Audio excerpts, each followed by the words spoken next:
어렸을 때 우리 집은 똥꼬가 찢어지도록 가난했다. 오늘 내가 사는 도시는 하루 종일 비가 내렸어. 이 비에 만개했던 벚꽃들은 다 질 것 같군. 자연이란 참 신기한 힘이 있는가 봐. 철이 바뀌거나 새로운 어떤 것들이 시작되려면 꼭 비가 오잖아. 늦가을 비가 내린 후에는 기온이 뚝 떨어지면서 초겨울로 접어들고, 늦겨울에는 가벼운 봄비가 내리면서 봄이 찾아들고, 장대비가 쏟아지면서 여름이 시작되고 캬 감수성 돋는구먼. 이렇게 주룩주룩 내리는 비를 보고 있자니 한참 장마철에 돌아가신 왕 할아버지 생각이 나대. 그래서 오늘은 왕 할아버지 이야기를 들려줄게.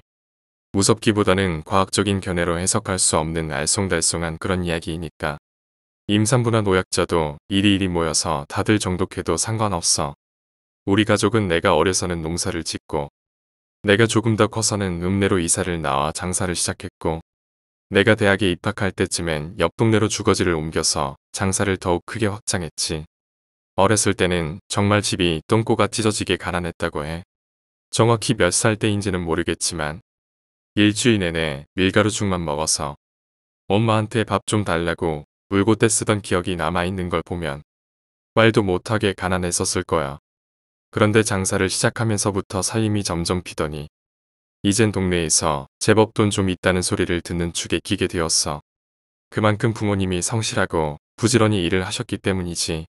지금에야 이렇게 웃으며 글을 쓰지만 이사온 동네 주민들의 텃세가 너무 심해서 부모님이 꽤나 고생하셨어. 원래 시골이고 지역사회일수록 토박이를 우대하는 습성 그런 게 강해서 아무리 고작 옆 동네 사람이라도 이 주민은 무리에 끼어주지 않거든. 암튼 개업하고 한 2년 동안은 상가 주민들이랑도 서먹서먹하고 알 수 없는 따돌림에 마음고생을 했으나 역시 시간이 친구를 만들어 주더라고. 시간이 흐르니까 자연스럽게 마을 사람들과 어우러지면서 처음부터 그곳에 있던 사람들처럼 사이좋은 이웃으로 자리매김을 하게 되었지. 왕할아버지를 만나게 된 건 우리가 겨우겨우 자리를 잡아가던 그쯤의 일이야. 우리 가게는 어린이부터 학생 아가씨 청년 중년 할아버지 할머니 등 전 연령층을 아우르는 모든 고객을 상대하는 업종이야. 한마디로 고객의 폭이 많이 넓지. 어느 날 가게에 웬 할아버지 한 분이 오셔서 필요한 물건을 찾으셨는데 마침 우리 매장에는 없었다는 거야. 그래서 주문을 하시겠냐고 물었더니 그렇게 하겠다고 꼭 가서 다 달라고 주문을 하시더래. 그런데 보통의 할아버지와는 다르게 할아버지의 성품이 정말 보통 이상으로 점잖으시고 행색도 뛰어난 멋쟁이에다가 뭐랄까 멋쟁이 프랑스 할아버지? 좀 배운신 지식인 양반 같은 기품이 느껴지더래. 그래서 엄마가 영감님은 보기 드문 멋쟁이신 것 같아요. 어디서 그렇게 멋진 옷을 사 입으셨대요. 하면서 칭찬을 해드린 거지. 그랬더니 할아버지께서 엄청 좋아하시면서도 쑥스러우셨는지 그 길로 내빼시더래. 그 후로 엄마의 작은 칭찬이 활력이 되었는지 할아버지는 자주자주 가게 들리셨고 우리 집에 단골 손님이 되신 거야. 물론 우리 엄마뿐만 아니라 우리 아빠까지도 그 할아버지와 일상적인 이야기를 나누는 사이좋은 이웃이 되어서 나는 그 당시에 대학을 다니느라 집에 잘 내려가지 않았거든. 그런데 내가 집에 전화를 걸 때마다 엄마는 그 할아버지 이야기를 해주면서 아무런 연고가 없던 동네에서 하루하루가 심심했었는데 그 할아버지 덕분에 말동무도 하고 사람 사는 것 같다며 할아버지의 고마움을 막 말씀하시더라고. 그러다 주말을 맞아서 집에 내려가 가게를 보는데 그 할아버지를 뵙게 되었지. 정말 말로 듣던 대로 멋쟁이시더라고.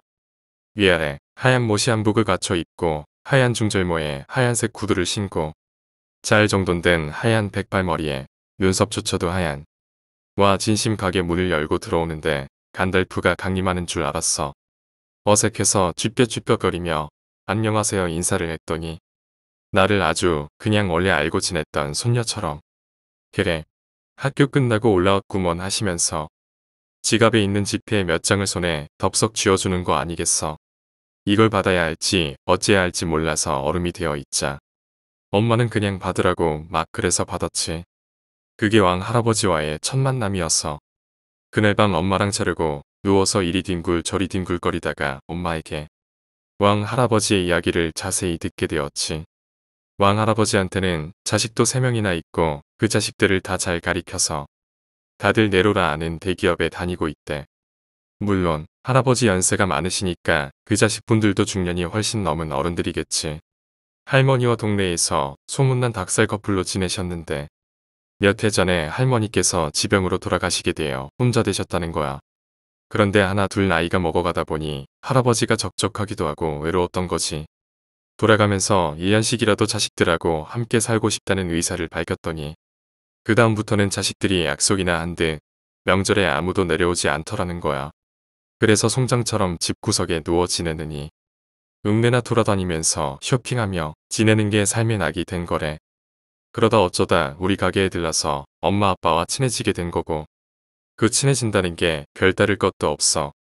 항상 정해진 시간에 가게에 들르신다는 거야. 날마다 오전 11시 정도가 되면 자전거를 타고 짠 하고 오신대.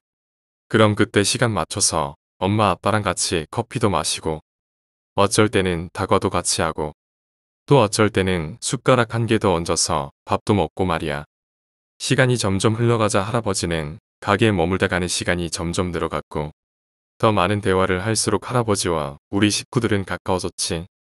어느 정도였냐면 의뢰 토요일 점심은 할아버지가 우리 집에 오셔서 함께 식사를 하시거나 내가 시골에 내려가는 주말에는 가족들이 삼겹살을 사서 할아버지네 마당에서 고기 구워 먹던가 하는 정말 이웃은 또 하나의 가족이라는 말을 실감하며 재미있게 지냈던 것 같아. 사실 우리 아빠는 유복자로 태어나셨거든. 우리 아빠가 6남매 중에 막내인데 할머니가 아빠를 임신 중이셨을 때 할아버지께서 돌아셨어. 그래서 우리 아빠는 아버지의 정을 모르고 자란터라. 마치 그 할아버지가 아버지인 것처럼 정말 잘 모셨고 또 그 할아버지도 어른으로 빈틈없이 아빠랑 엄마께 잘하셨다고 생각해. 그런데 그렇게 사이좋은 이웃생활이 길어지자 어디선가 시기하는 무리들이 나타났지. 그 무리는 바로 할아버지의 자식들이었어. 어떤 이유에서인지는 모르겠지만 명절날 코빼기도 안 비추던 작저들이 어디서 무슨 이야기를 들었는지 나를 잡고 가게에 찾아왔더라는 거야. 마치 우리 엄마랑 아빠가 계획적으로 할아버지한테 접근해서 뭔가를 빼돌릴 수작을 부리는 게 아닌가 하는 의심을 품고 아들 둘, 딸 하나가 가게에 와서는 하는 말이 아니 자식이 멀쩡히 셋이나 있는데 왜 댁들이 자식 노릇 딸 노릇이냐고 왜 가만히 있는 사람 동네에서 욕을 먹이냐고 하면서 다시는 할아버지랑 엮이지 말았으면 좋겠다고 했대. 나중에 안 사실인데 그 아들들 중 며느리 하나가 할아버지랑 같은 동네 사람인지라 할아버지가 매일같이 우리 식구들이랑 어울리고 같이 밥 먹고 놀러 다니고 이렇다는 걸 친정을 통해서 들었나 보더라고. 우리 부모님은 기가 막혔지. 물론 할아버지가 알게 모르게 우리 집으로 뭔가를 끊임없이 날라주셨다는 건 인정. 예를 들면 이번 주에는 쌀 2거마니, 그 다음에는 사과 1박스, 그 다음에는 포도즙 1박스, 그 다음에는 고춧가루 몇 포대 이런 식으로 꼭 자식 새끼 챙기는 부모처럼. 그런데 문제는 우리 부모님도 그걸 그대로 받기만 한 분들이 아니라는 거지. 할아버지 모시고 가서 겨울 패딩 사드리고 할아버지네 겨울 동안 쓰실 기름 3통 넣어드리고 따뜻하시라고 옥장판 넣어드리고 눈이 잘 안 보이신다고 하니까 안경점에 가셔서 돋보기 새로 맞춰드리고 전화가 잘 안 터진다 하니까 전화기 바꿔드리고 내가 보기엔 정말 주거니 받거니 전래동화에 나올 만큼 사이좋게 잘 지냈던 것뿐인데 말이야. 우리 엄마는 그날 아랫목에 들어누워서 밤새 끙끙 앓더라고. 난데없이 들이닥쳐서 사람을 뽀뺀 플러스 사기꾼 취급을 하며 그것도 3명에게 둘러싸인 채로 그 막말을 들었으니 제대로 된 해명을 하지도 못했거든. 그 이후로 한동안 왕할아버지는 걸음이 뜸하셨다고 해. 같은 동네 분들께 들리는 말로는 화병으로 앓아누웠다고도 하고 감기로 오래 아팠다고도 하더래. 아빠는 걱정이 되어서 들여다보려고 했는데 엄마가 소스라치게 놀라면서 그러지 말라고 괜히 남의 집 가정사에 우리가 끼어서 더는 오해받는 일 없게끔 하자고 정말 이러지도 못하고 저러지도 못한 날들이 갔던 거지. 그 이야기를 들은 나는 마음이 안 좋더라고. 그래서 시골에 내려가는 주말을 이용해서 엄마 아빠에게 말도 없이 왕할아버지 집에 몰래 찾아갔어. 갔더니 정말 2주 정도 되는 사이에 뭔 일이 있었는지 몰라도 완전 5년은 더 늙어버린 거 있지. 완전 깔끔하시고 멋쟁이던 분이 자기를 돌볼 겨를도 없었는지 머리는 산발에 옷은 땀내가 풀풀 나고 밥은 대충 물에 말아 드시는지 냉장고에 반찬은 다 말라 있는 거야. 할아버지께서 정말 힘겹게 일어나서 하시는 말씀이 너 일을 다시 볼 면목이 없다고. 자식들이 다 커버려서 혼을 내도 듣는 나이가 아니지라. 어떻게 가르칠 방도 없다는 거야. 할아버지께서 젊은 시절 마도로 쓰셨대. 그래서 돈은 무지무지 많이 벌어서 집안은 윤택했는데 자식들과 오랜 세월 떨어져 살다 보니 아버지로서의 정은 거의 없어서 자식들이 커가면서도 대면대면했다는 거야. 생각해보니 자식들 입장에서는 그런 아버지가 이제 와서 가까이 가족처럼 살자는 것이 부담스러울 수도 있겠더라고. 암튼 할아버지는 지금 당장 현금은 얼마 없고 산이랑 밭이랑 논이랑 집이랑 이런 것들이 좀 있는데 혹시 그걸 야금야금 팔아서 우리 집에 갖다 바치는 줄 알고 자식들이 파르르 분노해서 그 난리굿을 친 거더라고. 그래서 할아버지께서 오히려 니들한테 받은 것보다 글쓴이네 아범한테 얻어먹고 입은 게 곱절은 많다고 막 고래고래 화내시고 그러셔서 자식들이 오해를 풀고 다시 올라가셨다고는 하는데 실제로 어떤 대화가 오갔는지는 내가 모를 일이었지. 할아버지 집을 다녀와서 부모님께 할아버지가 몸져 누워 계시다란 말을 드리자 아빠는 놀래서 차로 달려가서 할아버지를 모시고 병원에 입원시켰어. 그리고 다시 예전처럼 자주는 아니지만 우리는 여전히 주말에 같이 밥을 먹고 종종 커피 타임을 가지고 또는 할아버지네 비닐하우스를 빌려서 주말 농장도 짓고 재미나게 보냈지. 그런 세월이 한 해가 가고 두 해가 가자 우리를 이상 야리쿠리하게 생각하던 자식들의 오해가 풀렸는지 큰아들이라는 남자가 명절에 찾아와서 전에는 정말 미안했다며 과일 상자를 들고 왔더라고. 그때 내가 옆에 있었는데 우리 아빠가 우리는 식구라고 해봤자 우리 부부랑 글쓴이밖에 없다. 아버지는 예전에 돌아가시고 어머니도 몇 해 전에 돌아가셨어. 이웃을 사귄다는 게 참 좋다. 실제로 아버님이라고 생각한다면 우버겠지만 나보다 어른이 있다는 게 늙어갈수록 좋은 거더라. 앞으로 자주자주 연락하자. 뭐 이렇게 말씀하시더라고. 그렇게 오해도 다 풀리고 하루하루가 행복한 날들이 흘렀어. 그런데 있잖아. 사람이 마냥 행복할 수는 없는가 봐. 그날도 주말이었거든. 원래는 주말이면 할아버지가 우리 집에 오시던가 우리가 할아버지네 집으로 놀러를 가던가 하는데 하필 그 주가 우리 외할머니 생신이셨어. 그래서 외갓집 식구들이 모두 모여 1박 2일로 놀러를 갔단 말이야. 물론 왕할아버지껜 우리 놀러 다녀오니까 오늘은 목욕 다녀오셔서 이발하시고 그냥 집에 계시라고 일러두었지. 우리 가족은 남해 어딘가 펜션을 잡아서 하루 종일 지지고 볶고 먹고 마시며 놀다 보니 곧 밤이 되었지. 엄마 아빠는 일찍 주무시고 잠이 오지 않던 나는 뒹굴뒹굴거리며 엄마 옆에서 텔레비전을 보고 있었어.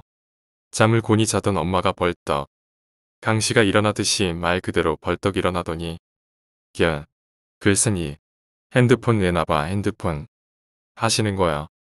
갑자기 웬 핸드폰 타령인가 싶어서 엄마 웃었어 하고 배시시 웃었더니 내 머리통을 주먹으로 완전 세게 후려치면서 아 진짜 휴대폰 달라고 이년아 하는 거야. 그래서 뭐지? 자다 말고 이게 뭐 하는 짓인가 나는 정말 억울했지만 한 대 더 맞기 전에 얌전히 휴대폰을 찾아드렸지. 엄마는 어딘가로 막 전화를 거시더라고. 아마도 상대가 안 받는 모양. 그래도 연달아 2번, 3번, 4번까지 거시더니 갑자기 어딘가로 전화를 걸어서 응, 엑스엄마 나야. 혹시 엑스동네 이장님 누군지 알아? 그 동네 이장님 번호 알면 나 좀 가르쳐줘. 엑스동네는 왕할아버지 동네거든. 나는 갑자기 싸한 느낌에 사로잡혀서 엄마, 대체 왜 그래? 응? 왜 그래? 라고 물었어. 엄마는 손을 후들후들 떨면서 굉장히 흥분된 사람처럼 진정을 못 하시더라고. 전화번호를 받아 적더니 동네 이장이라는 분께 전화를 하는 거야. 네. 안녕하세요. 이장님이시죠? 늦은 시간에 정말로 죄송한데요. 왕할아님 댁에 한 번만 가보시면 안 될까요? 제가 멀리 나와 있는데 아무래도 이상해서요. 전화도 안 받으시고요. 제발 부탁드립니다. 이러는 거야. 나는 그제야 짐작이 되면서 가슴이 철렁 내려앉더라고. 단지 엄마가 나쁜 꿈을 꾸었을 거야. 그냥 걱정이 돼서 그랬을 거야. 안 좋은 생각을 하지 않으려고 했는데 읽고 다시 걸려온 전화에 우리는 부랴부랴 짐을 챙겨서 집으로 다시 가야만 했어. 이장님이 할아버지 댁에 찾아갔더니 집이 환하게 불이 켜져 있더란다. 마치 누군가 찾아올 것처럼. 그래서 웬걸 아래 계시나 보내 싶어서 초인종을 눌렀는데 대답이 없더래. 대문을 슬쩍 열어봤더니 그냥 열리더래. 마찬가지로 현관문도 잠가두질 않아서 그냥 열리더래.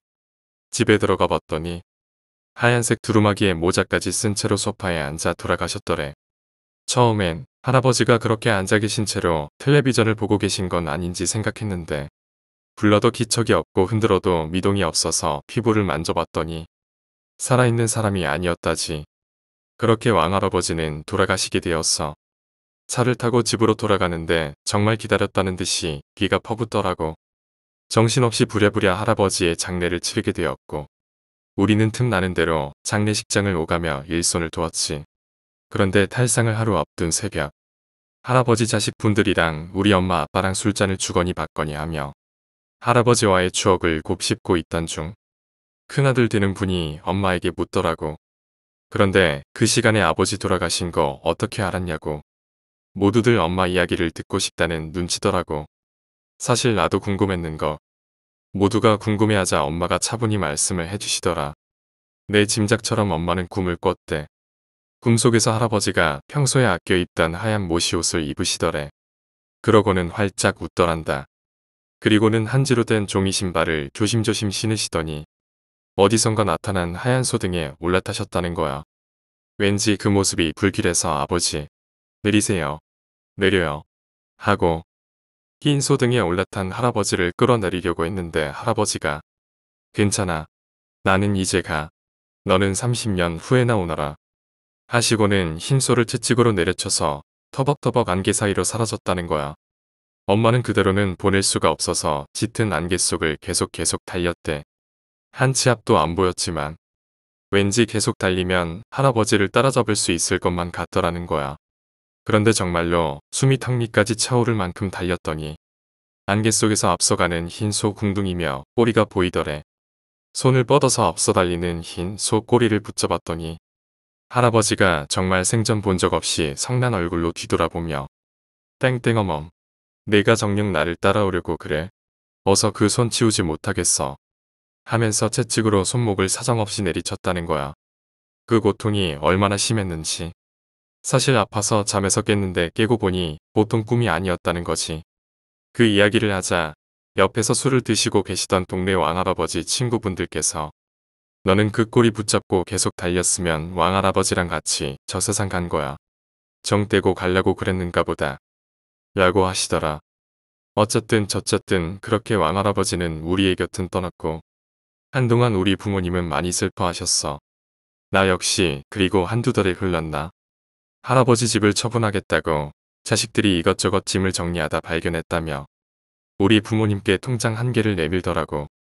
보니까 할아버지가 고추 팔고 마늘 팔고 할 때마다 차곡차곡 모았는지 통장에 5만원, 15만원 많을 땐 30씩 푼돈을 조금씩 모아서 500만원을 모으셨더라고. 그 통장을 왜 우릴 주냐고 했더니 통장 맨 앞칸에 삐뚤빼뚤한 글씨로 땡땡어멈 신혼여행 이렇게 적혀 있는 거야. 언젠가 우리끼리 놀 때 엄마가 신세 한탄반 농담 반으로 나는 여태껏 신혼여행도 못 가보고 살았다고 그런 말을 한 적이 있었대. 왕할아버지는 우리 엄마를 친딸로 생각했는지 그걸 기억하고 있다가 돈을 모으셨던 거였어. 자식분들이 그건 꼭 우리 엄마께 드려야겠다며 내미는 걸 엄마는 한사코 거절했어. 정말 그럴 의도가 아니었다고 그러자 자식분들께서 이제는 본인들도 오해였다는 걸 다 안다고 아버님 집 정리하다 보니 땡땡엄마 손 안 탄 곳이 없더라면서 그래서 그 통장을 엄마는 받게 되었고 정말 그날 우리 엄마는 가게 화장실에 쭈그려 앉아서 눈물 콧물이 범벅이 되도록 우셨어. 그리고 작년에 엄청난 폭우로 산사태가 나고 집안이 내려앉고 그랬잖아. 왕할아버지 무덤이 좀 비탈진 곳에 있었는데 비가 계속 오면서 무덤이 허물어졌거든. 다행히 관까지 밀려나가고 그런 건 아니라서 다행이었는데 엄마가 너무 걱정이 된다고 그래서 그 돈으로 포클레인 불러다가 주변 정리 다시 깔끔하게 하고 잔디 새로 깔고 비석대 다시 큰 걸로 떡하니 올려놓고 묘송 사다가 예쁘게 박아놨다. 동네 사람들이 뭐 그렇게까지 하냐고 뭐라고 했지만 우리 엄마는 나중에 죽어서 할아버지 만나면 칭찬 많이 받을 거라고 엄청 뿌듯해 하셨어. 오늘 이야기는 정말 무섭지도 않고 별거 아닌 이야기다 그렇지. 근데 나에겐 사연이 있는 이야기인지라 쓰면서 몇 번 울컥울컥했어. 엄마랑 둘이 자려고 누울 때 왕할아버지 이야기 자주 하거든. 엄마 생각엔 할아버지가 옷을 다 갖춰 입고 소파에 앉아 있던 게 아직도 마음에 걸린다고 하셔. 그날 아무래도 우리가 일찍 돌아와서 집에 들를 거라 생각하신 건 아니었나 싶다고. 그래도 꿈에서라도 그렇게 인사하고 가셔서 참 고맙다고.